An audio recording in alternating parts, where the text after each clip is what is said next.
Uh, Today is good afternoon sa lahat and good evening sa New Zealand. So today is Tuesday, March 3. So ngayon natin masilayan ang blood moon. So alam naman natin kung anong ibig sabihin ng blood moon. Ito ay ang buwan. Ito ay unang araw na 2026 na nagkaroon ng lunar eclipse ito sa year 2026. So simbolo ito ng digmaan. So lalawak ang digmaan sa Middle East. So ito ay nangyayari ngayon. So nagpost din ako nito bago mag year 2026. Sabi ko mauulit ang giyera sa gitnang silangan. So ito ay lumaki lalo at napakadelikado na nangyayaring giyera ngayon sa Middle East. So alam na namin ito noong year 2000 pa, pero hindi pa natuloy. So expected namin 2014, 2013, hindi pa rin natuloy. So ang labanan pala noon ay nandun pa ako sa Saudi. Ang labanan is Yemen, Saudi lang. So ngayon nag-upisa ang gira nito is February 28. Nag-post ako nito, sabi ko mauulit ang gira sa Middle East.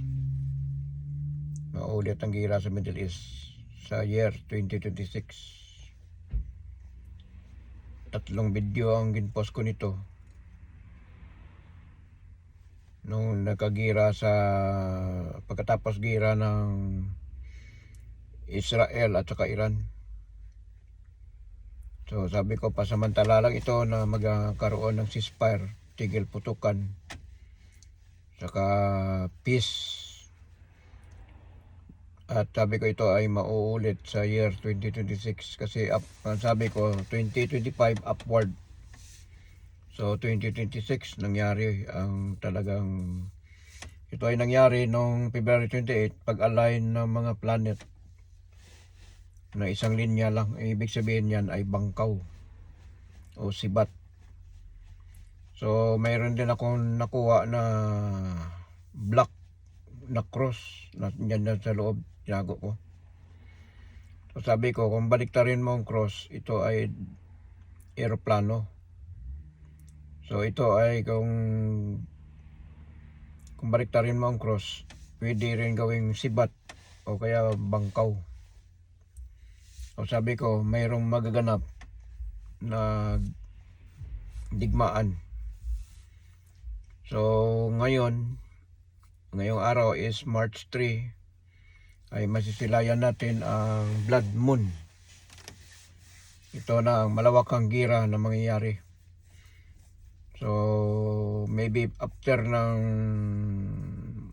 blood moon, baka ito ay mag-collapse na ang mga gasolina sa buong Middle East.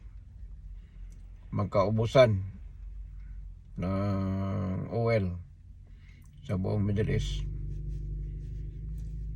So ito ay ilalabas sa bansang Pilipinas. Dahil ang main source ng langis ay sa ating bansa, hindi sa Middle East. Yung mga oil nila na nandyan sa Middle East, yan ay mga sangalang. Kaya panay ang lindol sa Pilipinas dahil bubuksan ang langis sa bansang Pilipinas. Philippines can save the world. So magmahal na naman ang gasolina. Katulad ngayon ay pinasabog ng Iran ang planta ng langis sa Aramco. Ito ay sa Saudi Arabia. So pinasabugan ng mga missiles.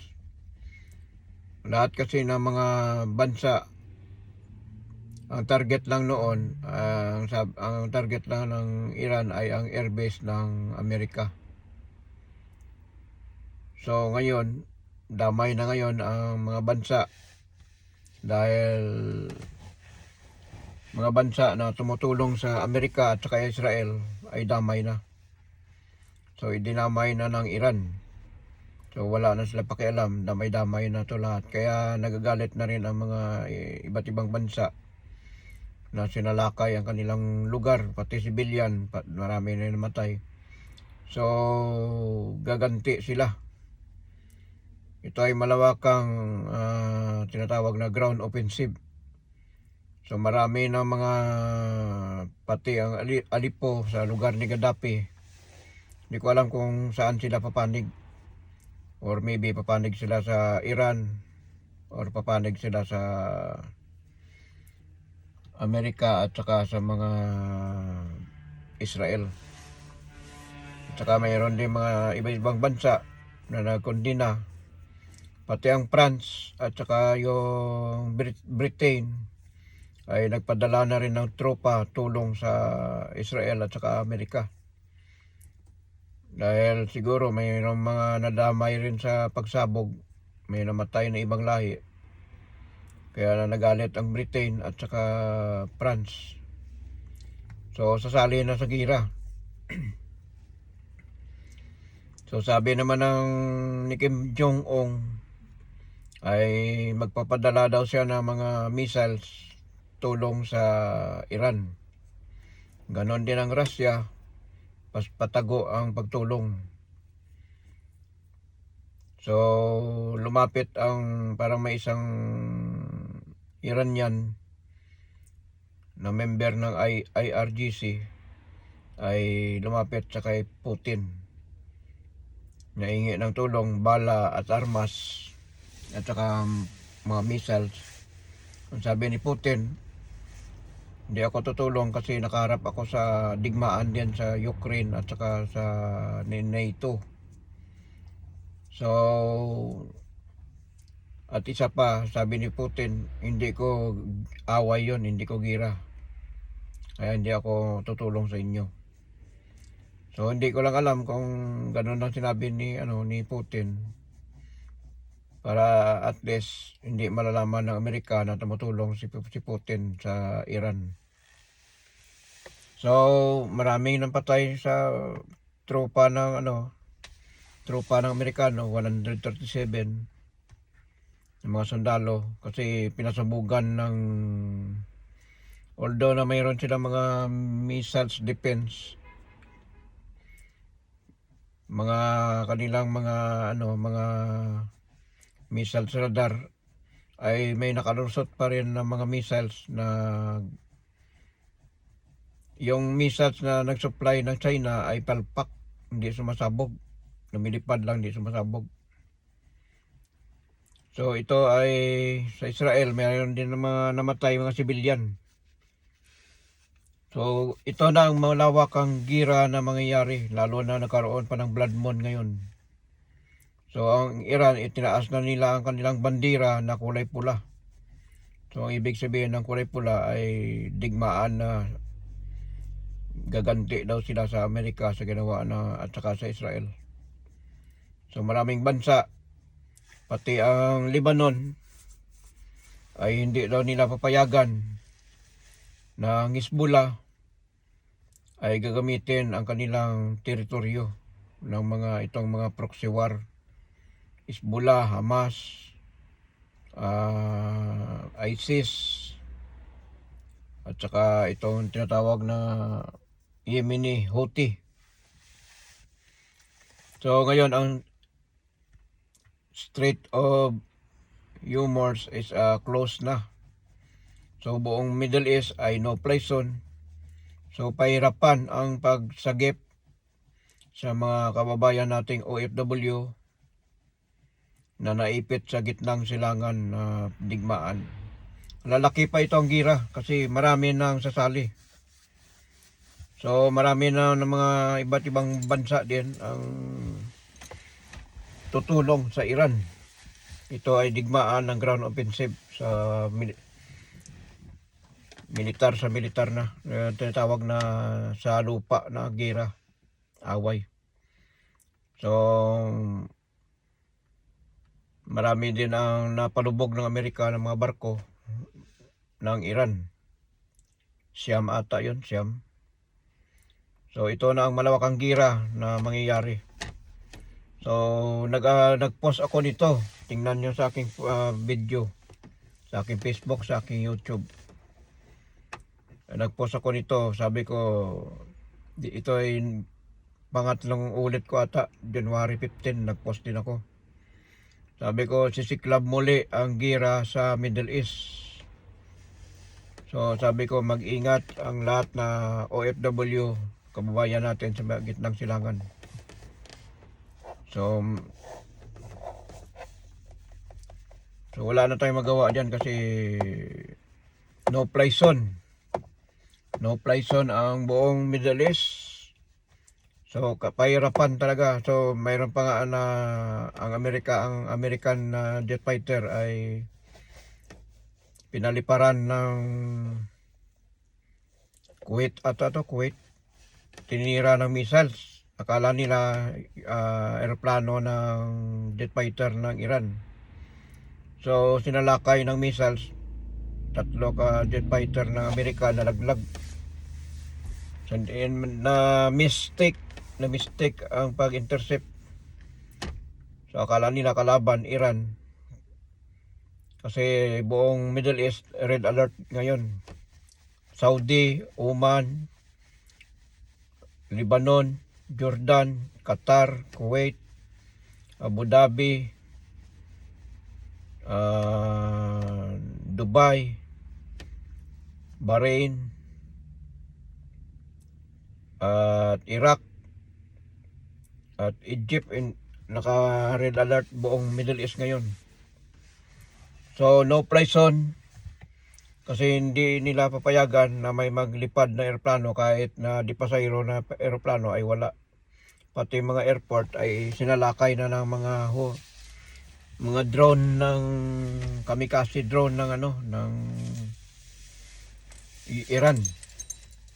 So basta na lang at bahala na lang ang ginagawa ng Iran. Kasi lahat na tumulong daw sa Amerika at saka Israel ay kalaban na rin ng Iran. So ganti-ganti na, yan ang tinatawag na race by race, magpapatayan. Bansa sa bansa magdigmaan, karian sa karian, mag-ubusan ng lahi. So ito na mga Arab, Muslim country ay maglalaban-laban. So matagal ko na ito sinabi. Noong September 2021 pa. So naghihingalo o kaya World War III is waving. Matagal ko na ito sinabi. Inulit ko lang ito noong January. Inulit ko rin ito sa June na magkakaroon ng World War III magsimula sa Middle East. So kapag tumulong ang China at saka North Korea ay yan, World War. Aabot ang gira sa Indo-Pacific. So Indo-Pacific prepared po tayo, especially in the Philippines, is very near to China. So dahil itong panaginip ko noong May ba ito or April, dito ako natulog sa aking bahay. Napunta ako doon sa Taiwan. Nung nandun ako sa Taiwan, nandun ako sa bundok, nakita ko na may lumipad na jet fighter. Ito ay kulay itim. So hindi ko lang alam kung ito bang bagong eroplano ng Amerika na napakabilis, mabilis pa sa hypersonic. So inabol ng missiles ng China. Ang natamaan itong Taiwan. At mayroon din na lumipad na missiles papuntang Japan or South Korea. Tsaka mayroon din missiles na punta sa Pilipinas. Although hindi siya direct na na kalaban ng China ang Pilipinas, pero madadamay pa rin ang Pilipinas kahit sa ayaw at hindi natin gusto.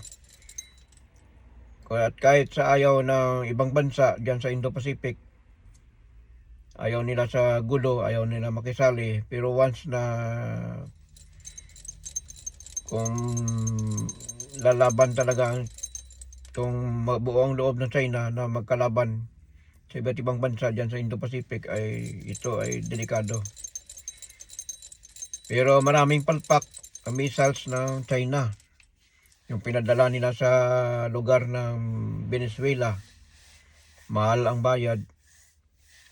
So napasok ng Amerika na walang kahirap-hirap. So ngayon tumulong din sila sa kumuha din ng Iran sa China. Yung missiles nila nandun na sa building, hindi sumabog, palpak. Pati yung kanilang mga radar, mga missiles interceptor nila ay hindi gumana. Kaya ganun lang na pasok ng Amerika at saka Israel ang bahay ni Khamenei, Ayatollah Khamenei, kapatid ito ng presidente na nalaglag sa helicopter. So ngayon, ang mga Iranian people na mga nagpo-protesta ay sobrang natuwa nung nalaman nila namatay na si Khamenei. Dahil si Khamenei ay itong pinakamasama na tao sa Iran. So lahat yan ng kaguluhan sa Middle East, yung mga proxy war, Hezbollah, ISIS, Hamas, Houthi, ay sila yan ang supplier, yung Iran, yung IRGC. So ganun na lang na lumakas loob ang mga tao na kalabanin ang gobyerno ng Iran. So sila ay panig sa Amerika. Ang gusto nila ay may balik sa tama ang kanilang bansa. At tama na yung kaguluhan, tama na yung mga korupsyon na nangyari sa Iran.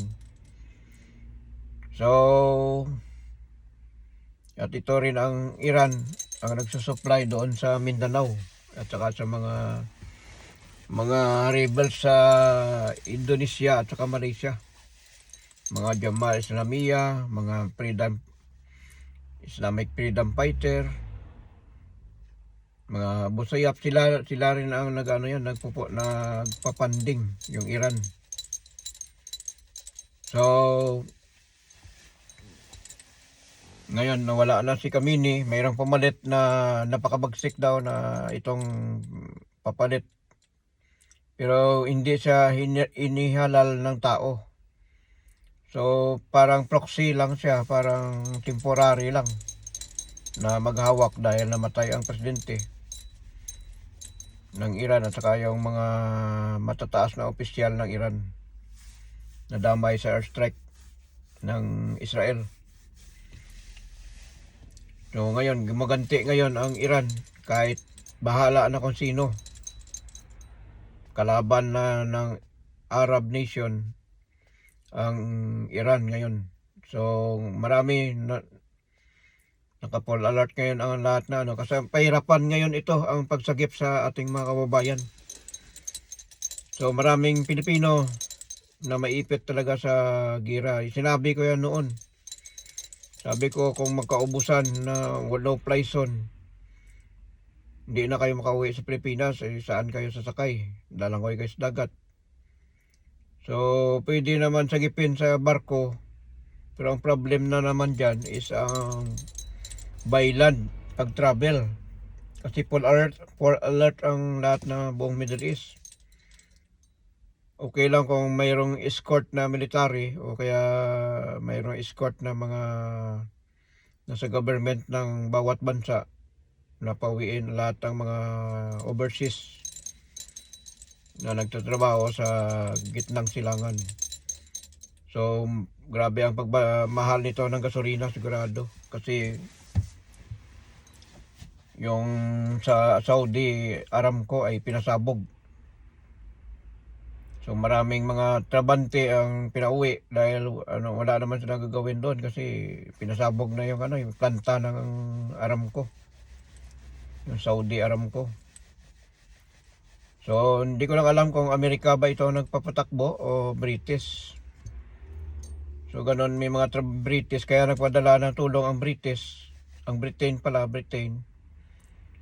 para diyan sa Middle East kasi marami sila ang nag-ano ng mga langis diyan, sila ang nagpapatakbo ng mga langis. So marami din mga mga ibang lahi na hindi nakauwi.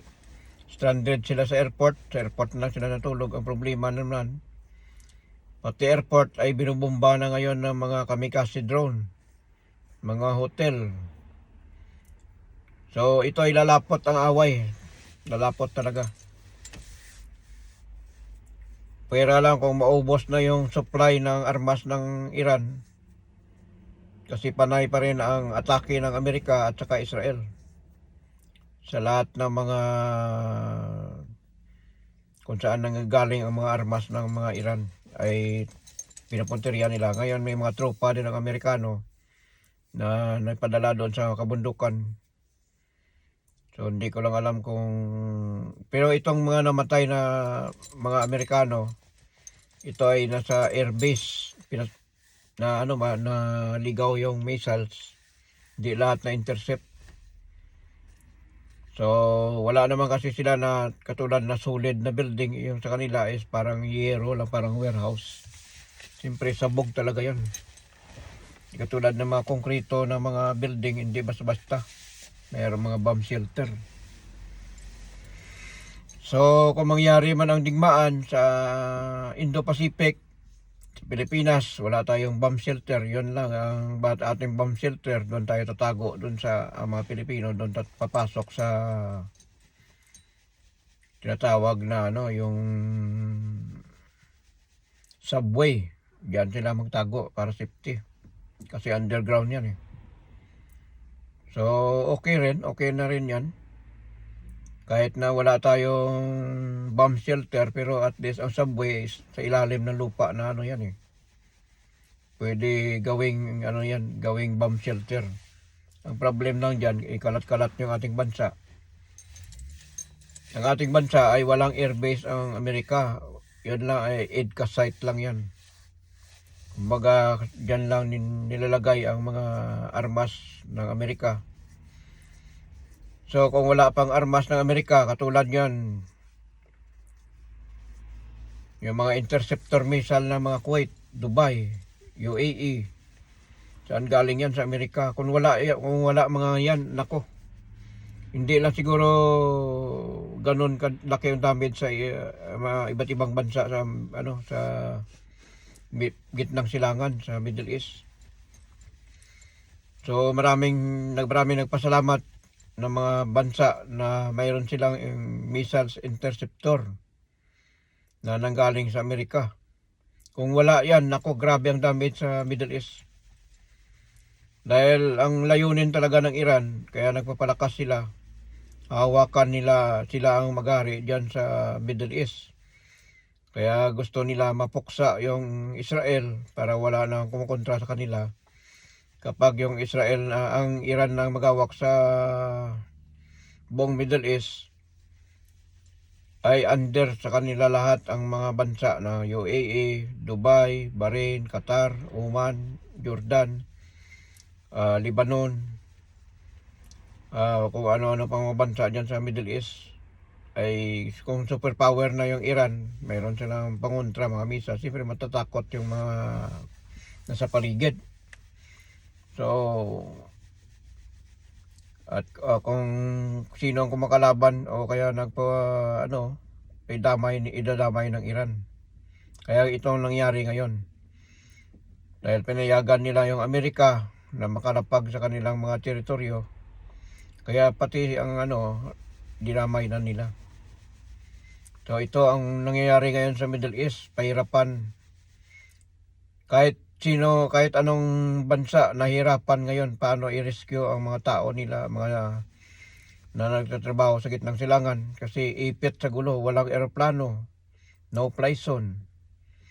Pag may nakita na lumilipad yan, ay paliparan nila kagad ng missiles, di kawawa ang civilian na airplane.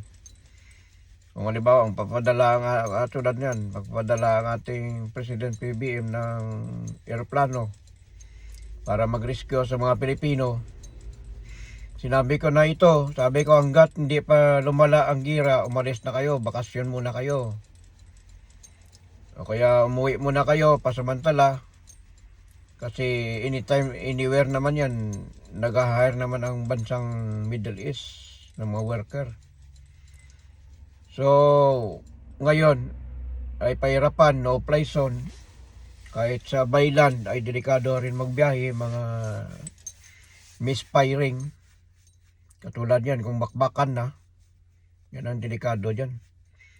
At saka mayroon ito yung iban din na mga gumagawa ng mga kalukuhan, harangin ng mga sasakyan.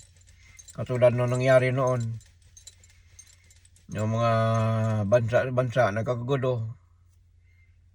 Ito ay civil war.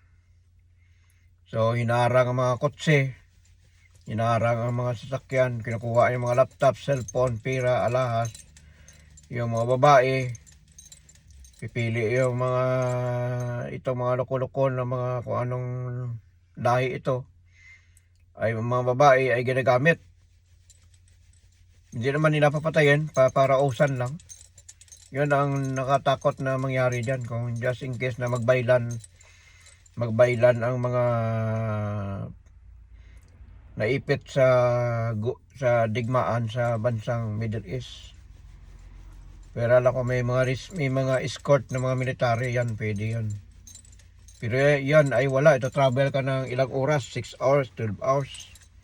Ang haba ng baybayin mo. So mahirap talaga.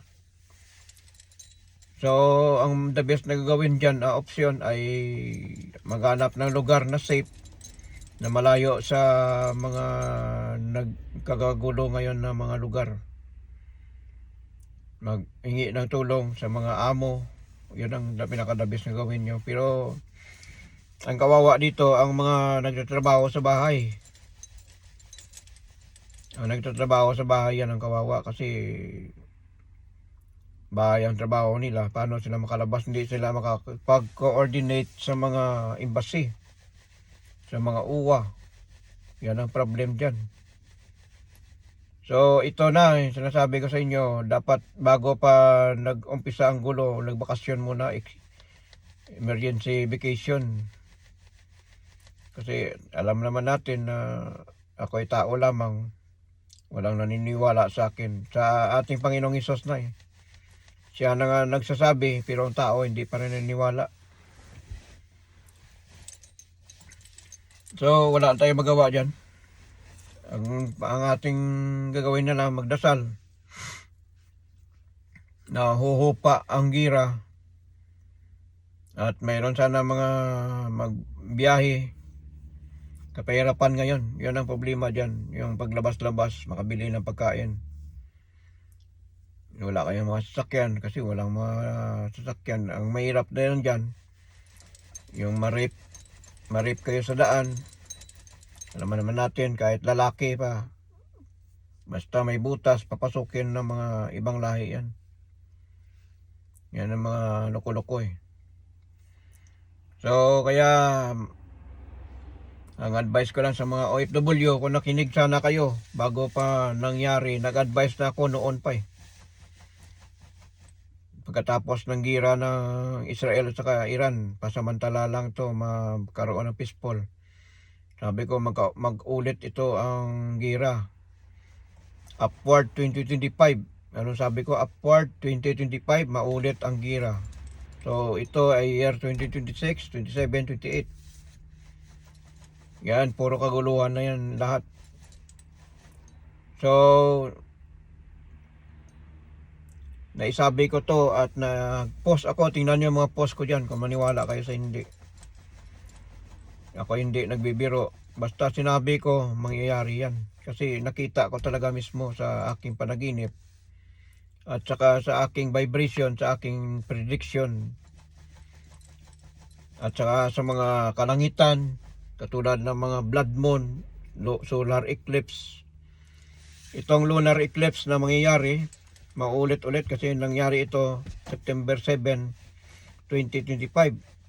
Sunod-sunod ang mga pagputok ng mga bulkan, gira, digmaan,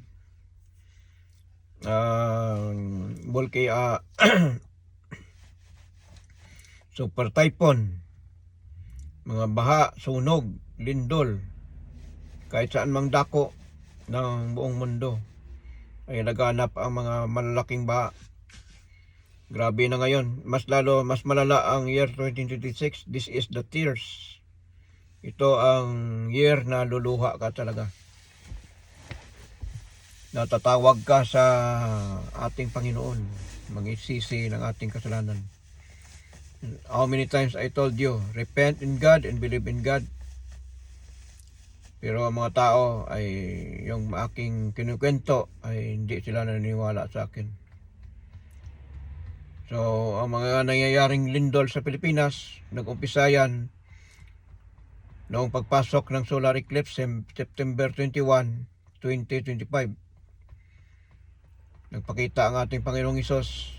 Ito ay pangatlong beses nagpakita sa akin.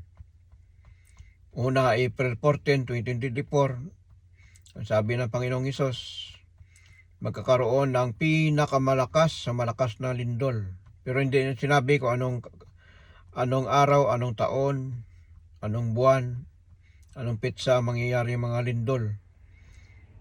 At saang bansa, hindi niya sinabi. Basta sinabi niya, pinakamalakas sa malakas na lindol na parating. So, nagpakita naman ulit ang ating Panginoong Hesus bago magkagira ang Iran at saka Israel. Nagmamaniho ako ng sasakyan, nakita ko talaga ang ating Panginoong Hesus na sa langit, nakangiti sa akin, half body lang. Pero itong April 14, 2024, nagpakita talaga siya sa aking espiritu. Ako ay tumayo sa aking katawan at lumuhod ako at umiyak at niyakap ko ang ating Panginoong Hesus. Nagkaroon ng kulog kidlat. Maya-maya nagkaroon ng puting usok pumasok sa bintana. At ako ay nagtumayo at umiyak. Grabe ang iyak ko. Sabi ko, Panginoon, patawarin mo ako sa lahat ng aking mga kasalanan.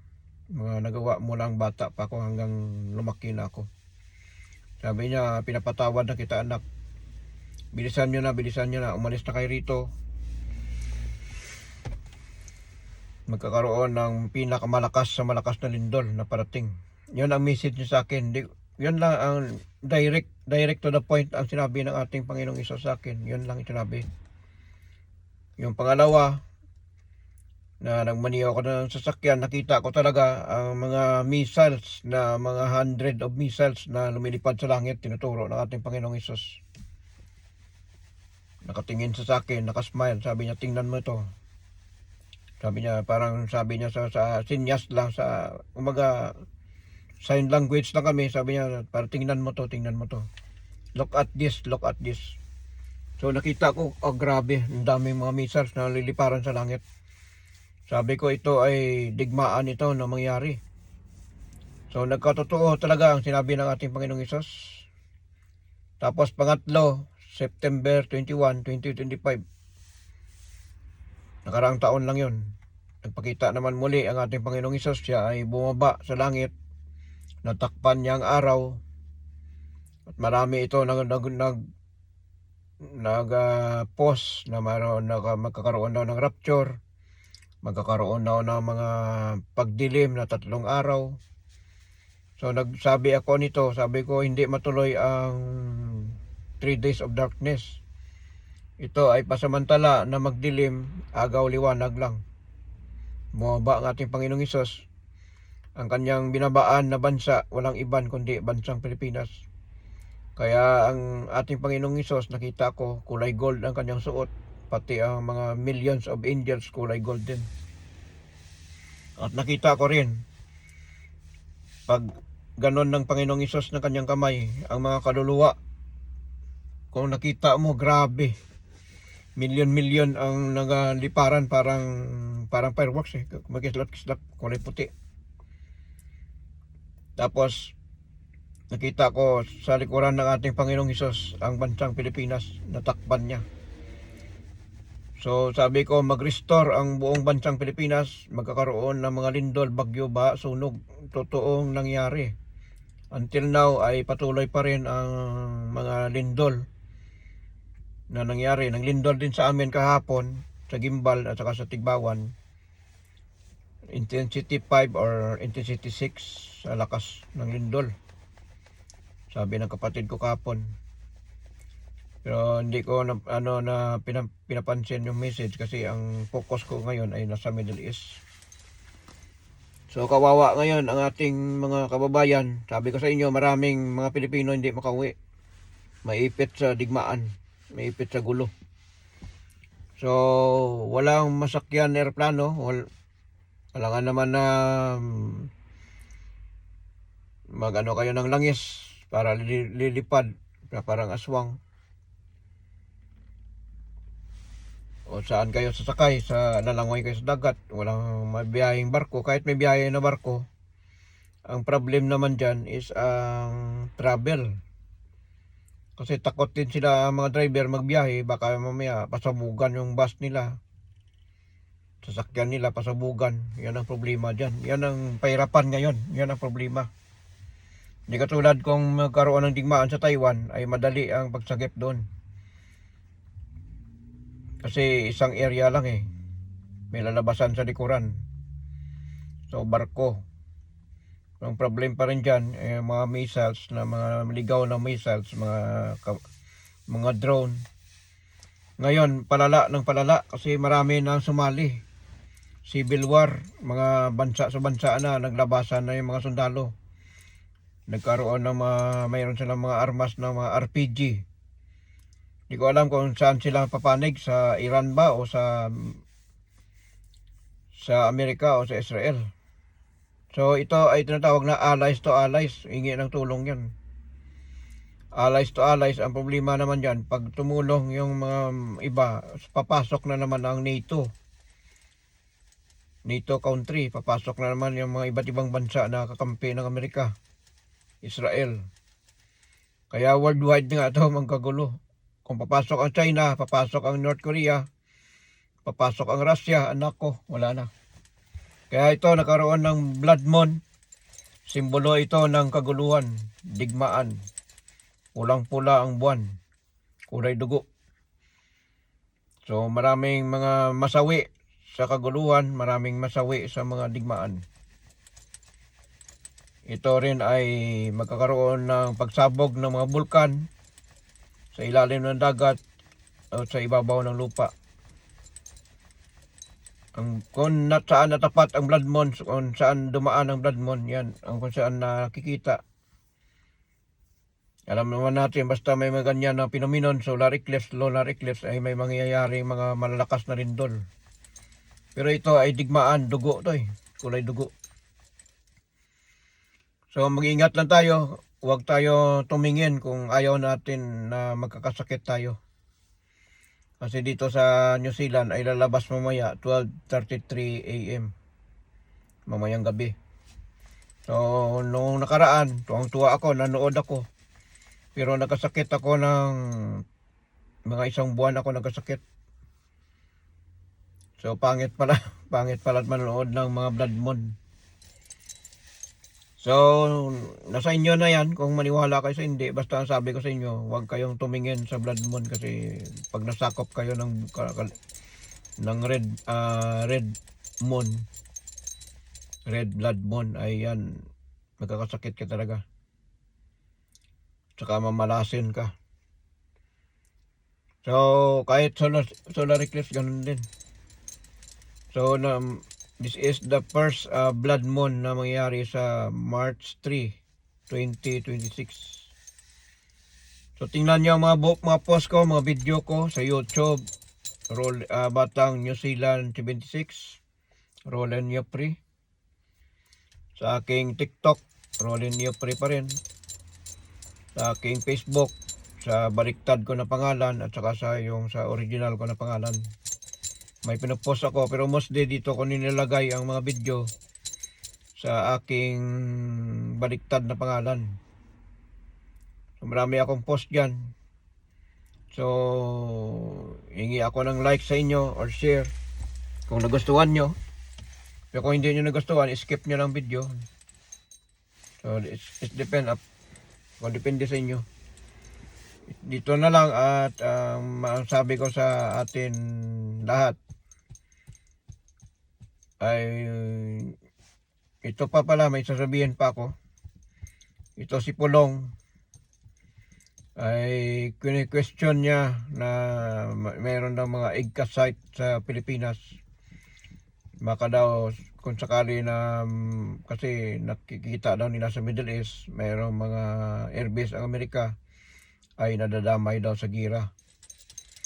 So maraming bansa ang nagpasalamat dahil sa missiles interceptor ng Amerika. Kasi kung wala yung missiles interceptor ng Amerika ay sigurado hindi lang ganun kalala ang damage sa mga iba't ibang lugar sa Middle East.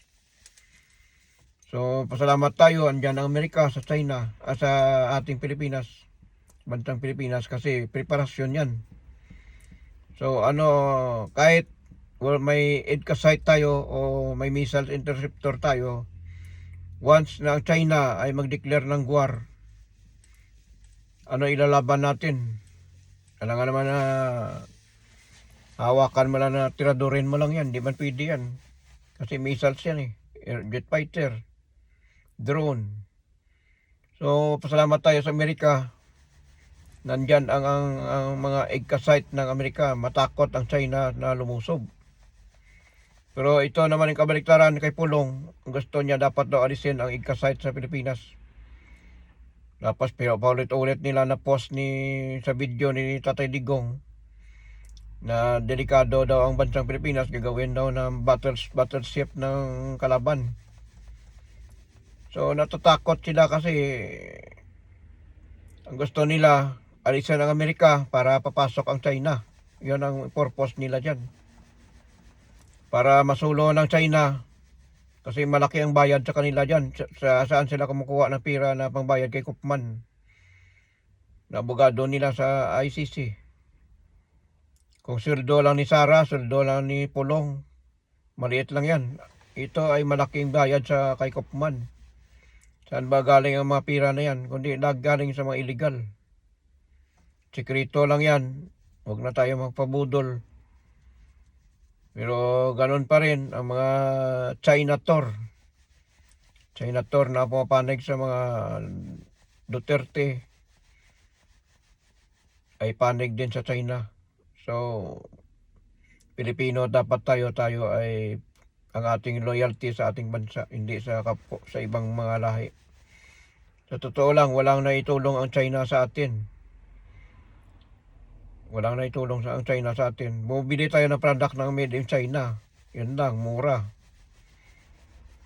Pero nagawang tulong ba? Sa Davao, although na pinatayuan sila ng tulay dyan, tulay na dyan sa Davao na tinatawag na Samal Island at saka itong sa Bukana Bridge. Hindi ko lang alam kung ito ay tulong ba o bayad yan.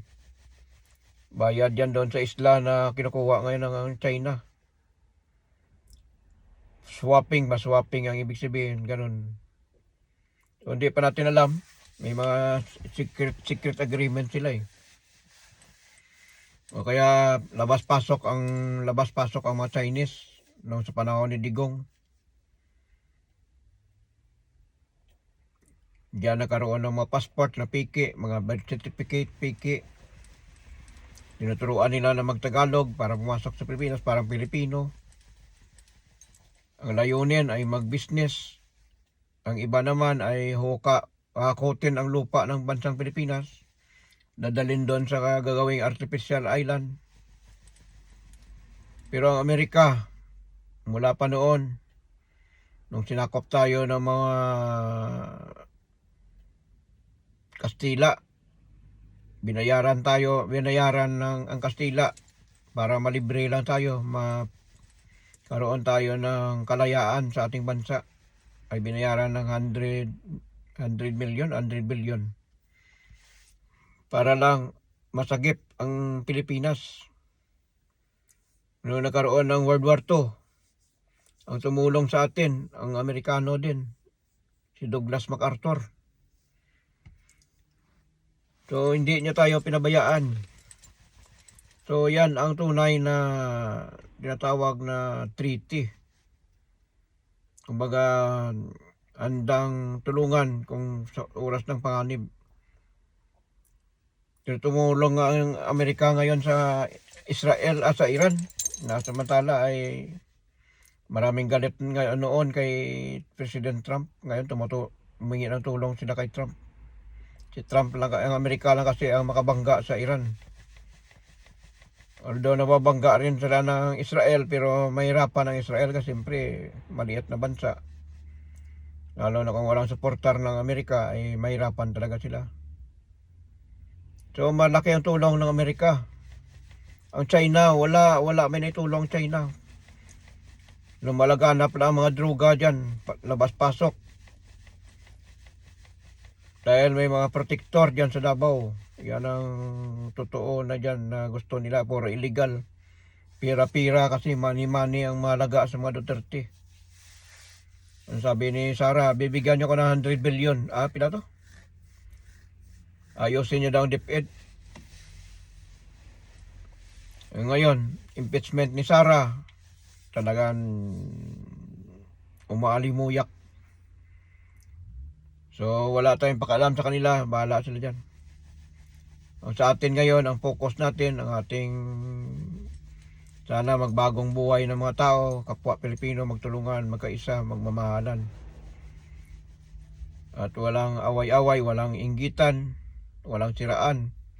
Kahit sino pang presidente na mamuno sa atin, mayroon talaga mga tao na utak talangka, utak didilis. Ay kung sino ang gumagawa ng maganda sa ating bansa ay siraan. Gawa ng impeachment, gawa ng mga fake news, gawa ng mga bangag, adik. Pero ang totoo lang, ang lumapit si Digong para kinausap si PBM na wag daw imbestigaran ang Parmalin at saka yung iregalo daw si Michael Yang, wag daw hulihin. So si BBM ay gusto niya reform ang ating bansang Pilipinas, reform ang ating government. Kaya siya ang nagsiwalat sa mga korupsyon. Pero ang pinapalabas talaga ng mga Duterte, sa GAA, pinirmahan daw ni PBM na ganon ang budget, tapos ang utak daw ng korupsyon si BBM. So si BBM nga nagsiwalat noong nagkaroon ng SONA, maya naman kayo. Ano ibig sabihin yan? Walang bumangga sa mga korupsyon, walang bumangga kay Kimbuloy, hindi nahuli si Kimbuloy, walang bumangga kay Atong Ang, walang bumangga sa kay sino pa ba mga dyan. So galit sila kay BBM kasi lahat ay giniba ni BBM, pogo. Nahuli si Alice Go. So talamak talaga, puta, muntik na. Muntik na mabangga ang kotse, dumiritso kasi ang araw kasi hindi niya nakita, mayroong pa kotse na parating. So dito na lang at maraming salamat. So kung gusto nyo mapanood ang video ko, panoorin nyo, pakinggan nyo lang kung interesado kayo. Pero lahat yan ang sinabi ko, hindi yan sa akin. Sa akin ay dami nagsasabi, bakit daw puro tragedya, puro disaster ang aking panaginip. Hindi ko naman yan kasalanan eh. Kusa lang pumapasok, yun kasi ang nakikita ko. Yun kasi ang mga, siguro ang mini-message sa akin, yun ang binibigay sa akin na pinapakita sa akin. Hindi ko naman kagustuhan yan at ayaw ko naman sana. na magkakaganon ako. Hindi ako si Baldwin, hindi ako si Rio Tatsuki, hindi ako si Indy Pires, hindi ako si Bagaganga, hindi ako si Nostradamus. May nag-comment kanina. Sabi sa akin, "You're the Nostradamus of the Philippines." Sabi niya, ako daw si Nostradamus ng Pilipinas. Alam ko daw yung nangyayari na kaguluhan. Sabi ko, hindi ko naman alam lahat. Pero once na kung ano nakikita ko talaga sa actual, na nandyan ako sa aking espiritu, lumabas ako sa aking katawan, pupunta ako sa iba't ibang lugar, sa iba't ibang bansa. Hindi ko naman kagustuhan yan, pero makabalik naman ako sa aking katawan. Kahit na ako ay lumabas sa aking katawan, napunta ako sumakay ako sa aeroplano, sumakay ako sa barko. So marami akong panaginip na mulang January, February, March, April, May, June, July. Puro lindol, bagyo, baha, sunog, gira. At mga baha dito sa New Zealand, nakikita ko rin, nangyari talaga.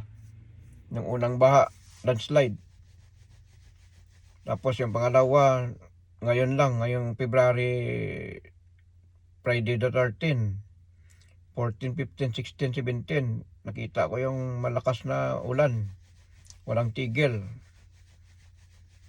Nangyari talaga. Mga lindol sa Christchurch, lindol sa Kaikoura, tsunami sa Tonga, lindol sa Kamchatka, Russia. Nandun ako sa dagat. Yung na-crash na aeroplano ng Malaysian Airlines, nakasakay ako doon. Patay lahat ang mga pasahero, patay lahat ang mga piloto, patay lahat ang mga stewardess. Binasag kong bitana, tumalon ako sa isla. Pabagsak ng aeroplano, saka ako tumalon sa bitana. Binasag kong bitana. Pero paano ako nakasurvive, paano ako nakabalik sa katawan ko? Nandun ako sa Saudi Arabia. Sa Pilipinas ako noon, nung nagbakasyon pala ako. Kasi po kinabukasan, pa Saudi Arabia na ako. Kaya umalis na ako sa Saudi Arabia. Sinabihan ko yung mga kasama ko, magkagira dito. Pero hindi pa ngayon. Hindi ko alam kung kailan magdarating ang gira. Ngayon, nangyari na. Nag-message sila sa akin, totoo ang mga sinasabi mo.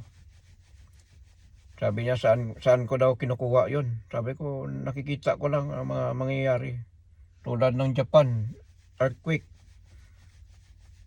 Sabi ko, nagkaroon ng solar eclipse. Mayroong magaganap na malaking baha. At malakas na lindol ang mangyayari. Kasi nag-itim ang araw. So lahat yan, marami ako nakikita. Basta marami ako nakita talaga.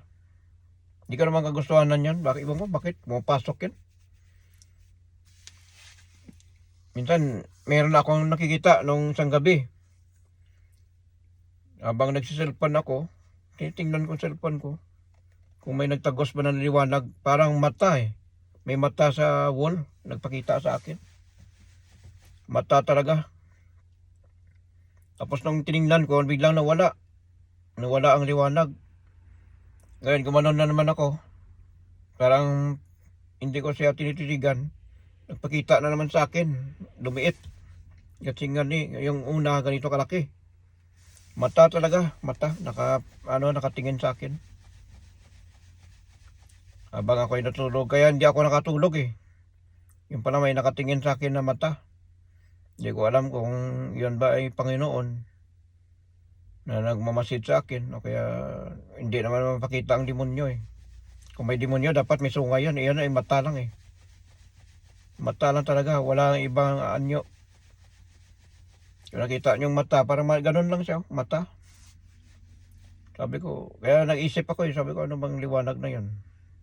Saan ba galing yun? Tinitingnan ko mong kortina, baka reflector lang ng ilaw, wala naman. Kasi walang ilaw sa labas eh. Ang cellphone ko, wala rin ilaw kasi ang ilaw nakaharap sa akin. Pero yun talaga ay may ilaw. Nagtataka ako eh.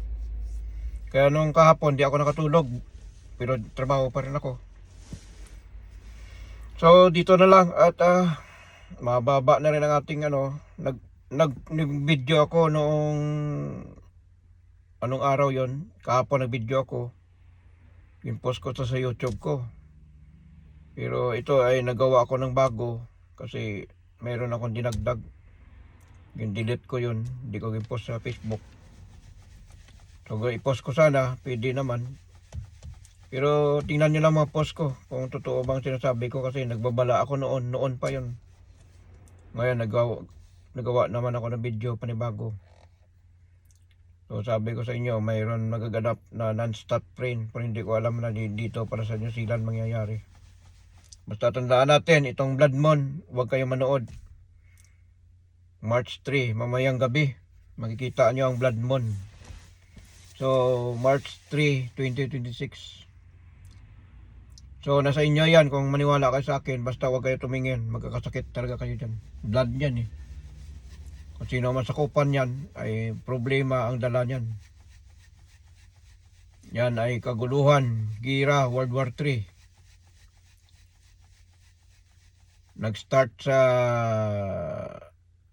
ang gira sa Western. Tapos dito naman sa Middle East, nagkaroon ng gira, nagkaroon ng peaceful. Sabi ko ito ay pasamantala lang at saka maulit itong gira sa year 2026. So February 28, 2026 nag-umpisa ang gira naman ulit ngayon. Malalang gira ang nangyari ngayon. So lalawak ang gira, baka abutin pa yan sa Asia. Kasi kung maraming bansa na allies to allies na magtulungan dyan, talagang malala ang gira nito. Wala na talaga tigil to. So dasal na lang ang tanging makaligtas sa atin. Kaya tama ang mga mahirap magsagip ngayon, mahirap sagipin ngayon ng gobyerno ang ating mga kababayan OFW dahil walang biyaya ang eroplano, walang biyaya ang mga baylan kasi takot sila, baka madamay sila sa airstrike o kaya misfire. Yun ang tinakakatakutan dyan. So dito na lang at maraming salamat. So keep watching, and kung gusto nyo makinig sa manonood sa aking mga video, tingnan nyo. Kung mag-comment kayo, okay lang, wala problema. Basta good comment lang. Pero kung mayroong mga bash dyan sa akin, hindi, nasa inyo na yan. So thank you, have a nice day. Maraming salamat at God bless sa inyong lahat. God bless, bye bye. Thank you.